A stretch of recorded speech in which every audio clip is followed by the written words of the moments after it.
तो जैसे इसमें ये कह रहा है कि a particle projected from the ground passes 2 points, 2 point को पास करता है वो, ठीक है? सपोज़ एक पॉइंट ये है और दूसरा पॉइंट ये है, ऐसा। Passes 2 points which are at height 12 metre, which are at height 12 metre, मतलब एक 12 मीटर की हाइट पे है और जो दूसरा है वो 18 मीटर की हाइट पे है। ठीक है, एक 12 मीटर पे है, दूसरा 18 मीटर पे, ये मामला है बॉस। अब इसमें कह रहा है कि भाई दोनों के बीच का जो डिस्टेंस है, दोनों के बीच का जो अगर हम डिस्टेंस देखेंगे तो इट इज 10 मीटर।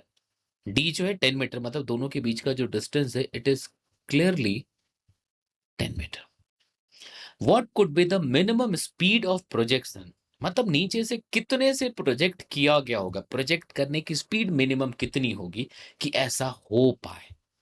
तो ऐसा समझाने के लिए मैं आपको सबसे पहले ये कहूं कि देखो, अब ऐसा सोचो कि ठीक है जी, देखना ये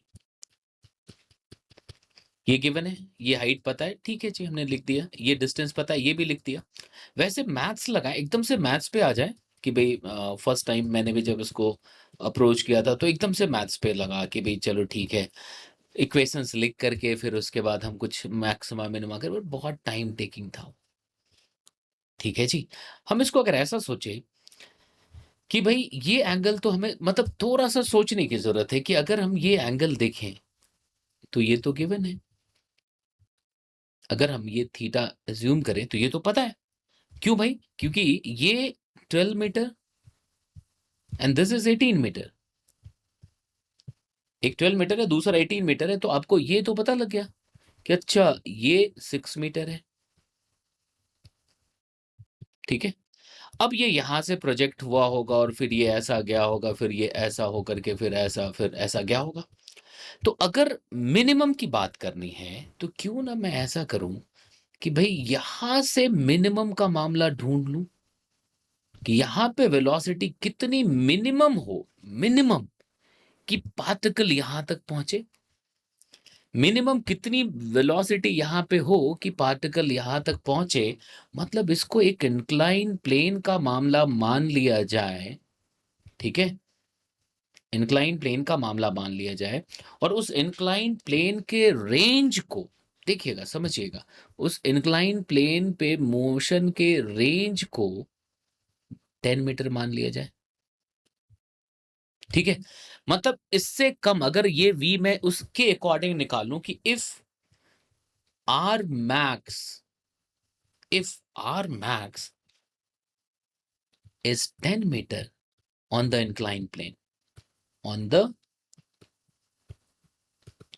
inclined plane, ठीक है, अगर ये inclined plane पे मैक्सिमम रेंज है तो उसके लिए u कितना होना चाहिए।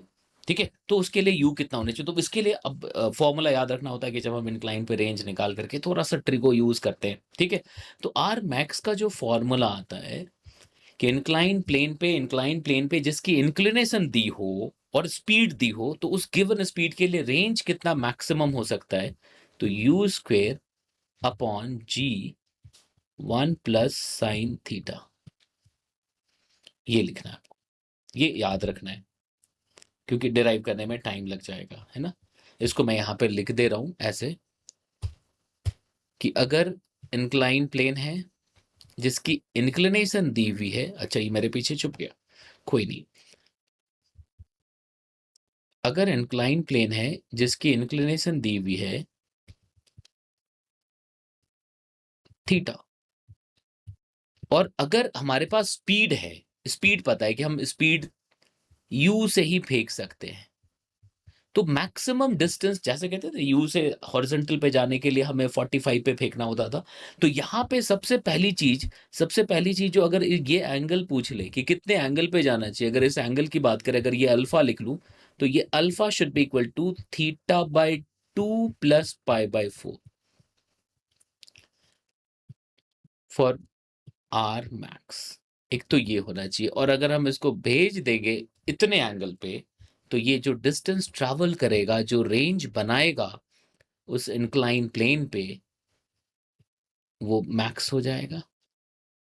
और वही आर मैक्स कितना होगा, u square upon g into 1 plus sine theta. ठीक है, तो अब इसके अकॉर्डिंग अगर सोचा जाए तो मिनिमम वेलोसिटी यहाँ पे कितनी हो, मिनिमम वेलोसिटी यहाँ पे कितनी, ये डायग्राम थोड़ा वैसा ऐसे, बट आप यहाँ ऐसे सोच लीजिएगा, ये ऐसा करके क्या होगा। ठीक है, मिनिमम वेलोसिटी कितनी हो इस पॉइंट पे, ताकि ये कारनामा कर पाए वो कि इस हाइट से जाके उस हाइट तक पहुंच पाए।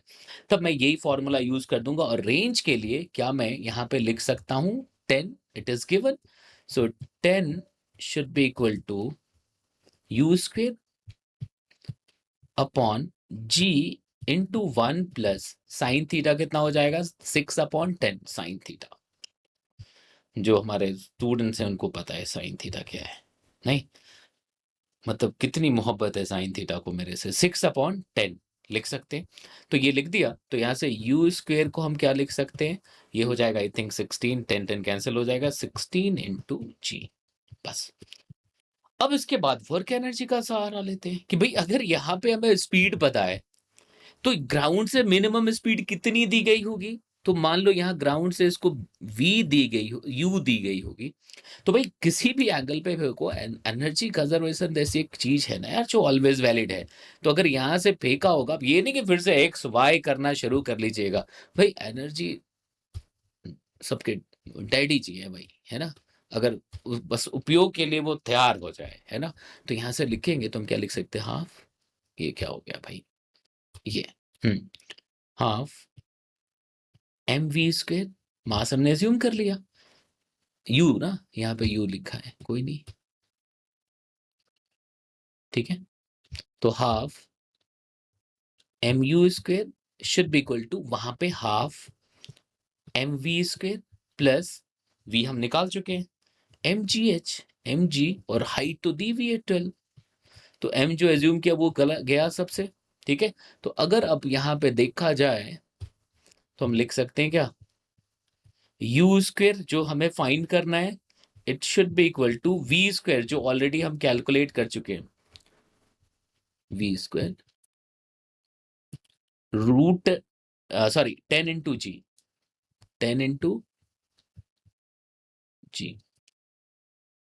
ठीक है, सॉरी 10 प्लस 6 ना, 16 इंटू जी, ठीक है, 16 इंटू जी प्लस, ठीक है 16 इंटू जी। अब ये 2 सबसे कैंसिल हुआ, तो ये 1/2 हम सब जगह गायब कर दे रहे हैं, तो यहाँ 2 से मल्टीप्लाई करना पड़ेगा into g. So finally u कितना आ गया, रूट 16 प्लस 24 इंटू जी, तो 400, सो 20 मीटर पर second will be the answer. ठीक है, तो एक सिंपल सा सवाल अगर हमें ये क्लिक कर जाए तो, अदरवाइज बहुत लंबा मैथ्स खींचता है ना। तो अगर इसको थोड़ा फिजिक्स के सिचुएशन के हिसाब से सोचते तो ये चीजें बन जाती। तो ये पाथफाइंडर का एक अच्छा सा सवाल है ना। This a question from pathfinder, and आप पढ़ते रहिए, मेहनत करते रहिए,